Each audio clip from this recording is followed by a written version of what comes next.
In the next few minutes, I'm going to tell you everything we actually know so far about John Yaman's new series, The Butterfly Labyrinth, and why the official premise sounds way darker, faster, and more addictive than most people expect.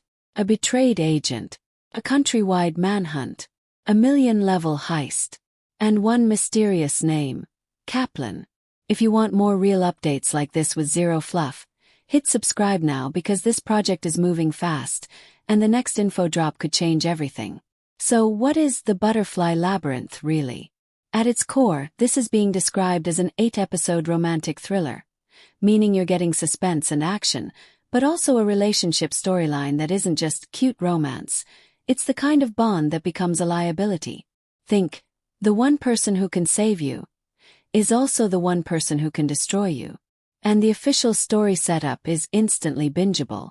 The main character is a secret agent with a perfect record. Not a messy anti-hero. Not a guy with a shady past. He's clean, professional, trusted. The kind of agent who doesn't leave fingerprints behind, because he's trained not to exist unless the mission demands it. Then everything flips. He gets betrayed. And not in a minor twist way. In a your entire identity is now a weapon pointed at you way. Because after the betrayal, he doesn't just lose a job. He becomes one of the most wanted men in Spain. Imagine how brutal that is for an intelligence operative. The whole system you help protect is now hunting you like an animal. Now here's where the thriller engine kicks in. He isn't only trying to survive. He's trying to clear his name, and at the same time he's trying to stop something massive. A major heist targeting the state treasury. We're talking big money, big stakes, the kind of plot where every hour matters because if he fails, the country pays the price. And if he succeeds, he still might end up in prison because no one believes him. That double pressure is what makes this concept dangerous in the best way. Because it forces the character into impossible choices. Do you chase the truth, or do you stop the crime? Do you protect the person you care about, or do you use them as bait? Do you run, or do you turn around and fight an entire system? And in the middle of all that, there's the romance. This is the part that can make or break the series. And it's exactly why a romantic thriller works when it's done right. The romance isn't a side quest. It's a vulnerability. It's leverage. It's the moment where you realize the enemy doesn't need to shoot you. They just need to touch your heart and you'll bleed. Now let's talk about the one detail fans keep repeating. Kaplan. That name is associated with John Yaman's character. And whether it's his real name, a codename, or an identity he's forced to wear, it already sounds like a warning. Kaplan doesn't feel like regular guy. Feels like a call sign that belongs to someone built for combat, survival, and psychological pressure. And if you know how spy stories work, the name itself could be a clue. Because in stories like this, an agent usually has layers. Public face, mission face, personal face, and the hidden face, the one that comes out only when everything is collapsing. Kaplan could be that hidden face. Now, why is this project especially important for John Yaman's career? Because this series is positioned as his Spanish-language project filmed in Spain, with a Spanish production environment. That matters because it's not just another role. It's a strategic shift. When an actor takes a lead role in a different production ecosystem, it changes everything. Different audience expectations, different pacing, different dialogue rhythm, different storytelling style, different press machine, different streaming and distribution pathways. And that's how careers level up internationally. You don't just appear somewhere. You become part of the industry's bloodstream. Now let's talk about the team and the kind of tone that suggests. The series has been linked with Sequoia Studios as the production. It's also connected to a Spanish creative setup, with named directors and a cast made up of familiar Spanish TV faces. That usually indicates a show that wants to feel grounded. Not fantasy, not cartoonish. Thriller that looks real. That feels like it could be tomorrow's headline.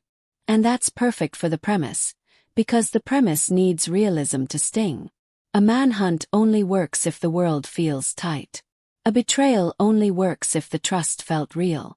A heist only works if the money feels heavy. And a romance only works if it can actually break you.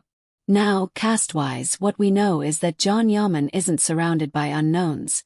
There are multiple established names attached. That's important because thrillers rely on performance chemistry. You need tension that you can feel in a stare. You need characters who can lie without blinking. You need people who can be warm in one scene and ice-cold in the next. Because in a spy story, you can't trust anyone. And the cast has to sell that through micro-moments. Now let's talk about filming and what it tells us. A lot of the filming talk has pointed to Tenerife as a major location. And that choice is not random. Tenerife gives you cinematic contrast. Bright sunlight but danger underneath. Tourist-friendly spaces hiding criminal movement. Open landscapes where you can be watched from far away. Coastal roads that create chase scenes with real speed. And that feeling of paradise, which makes the betrayal even sharper. And then, the production is connected to moving into Madrid for later phases. That's a big tonal shift. Tenerife is cinematic and wide. Madrid is dense, political, urban, the perfect environment for the state treasury angle. If your story includes a major heist targeting state structures, Madrid makes the threat feel close to the heart of power. It also suggests escalation. The story starts in one atmosphere, then tightens into a pressure cooker. Now here's the big question everyone asks. When does it release, and where will we watch it? The safest way to say it is this. The project is being framed for 2026 expectations. But the exact platform and final release timing can change depending on distribution agreements and rollout strategy. And that uncertainty isn't bad news. It's normal at this stage. In fact, for a thriller like this, the marketing plan matters a lot. Because if they drop a teaser at the right moment, this kind of series can become a must-watch overnight. Especially if they lean into the hook. Betrayed agent. Most wanted in Spain. Million-level heist. Romance as weakness. Kaplan as the mystery. That's 5 hooks in one sentence. Now let's do the fun part. What can we expect from the story structure based on the premise? If it's 8 episodes, the pacing will likely be tight, not endless filler. Which means, Episode 1. Establish the agent's clean identity, trust, routine. End of Episode 1, betrayal. Episode 2. The fall, the first chase, the first accusation, the first, you're alone. Episode 3 and 4. The deeper conspiracy, who framed him and why. Episode 5. The heist plan becomes visible. The stakes explode. Episode 6. Romance becomes either a trap or a lifeline. Episode 7. Reveal or reversal. The truth hits and changes everything. Episode 8. The payoff, either redemption with a cost or victory that feels like a loss. And if they're smart, they'll end every episode with a question you can't ignore. Who is lying? Who is protecting who? Who benefits if Kaplan disappears? And what's the real purpose of the heist? Now let me ask you something because this is where the title becomes interesting. Why the Butterfly Labyrinth? A butterfly isn't just pretty. It's symbolic. Transformation. Fragility. Beauty that hides survival instincts. And the labyrinth suggests complexity. Traps, misdirection, endless corridors. Put them together and you get a chilling idea. A delicate-looking world that is actually designed to trap you. That's exactly what a betrayal feels like. You thought you were safe. You thought you knew the map. Then you realize the map was fake. And you've been walking deeper into the maze the entire time. So here's what to watch for when the first real official footage arrives. Watch John Yaman's eyes in the teaser. In a role like this, the eyes tell you when the character stops being the agent and starts being the hunted. Watch the sound design. Thrillers that want global reach usually build tension with rhythm. Footsteps, breath, distant sirens, a phone vibrating at the worst moment. Watch the romance tone. If the romance is soft and safe, it's not a real romantic thriller. A real romantic thriller makes you nervous when they're together, because you can't tell if the intimacy is real or tactical. And finally, watch how they present Kaplan. Is he calm under pressure? Does he explode? Does he manipulate? Does he protect? Because Kaplan's personality will decide the entire feel of the show. Now let's end with the real reason this is exciting.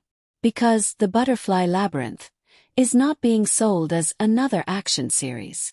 It's being sold as a story where love and betrayal collide, where a man is pushed to the edge by a system that knows exactly how to destroy him, and he still has to stop a crime that could shake the whole country. That's not small. That's not casual. That's the kind of story that creates obsession. So if you're watching this early, remember what I'm saying. This series has the ingredients to become one of John Yaman's most talked about international projects, especially if the marketing hits at the right time and the platform launch is strong. And now I want you to pick one thing. What do you think Kaplan is? A code name? A real identity?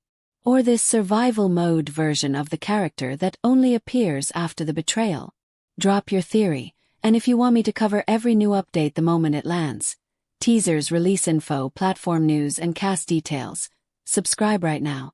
Because the next piece of the labyrinth is going to reveal who's hunting Kaplan, and who's been inside the maze from the very beginning.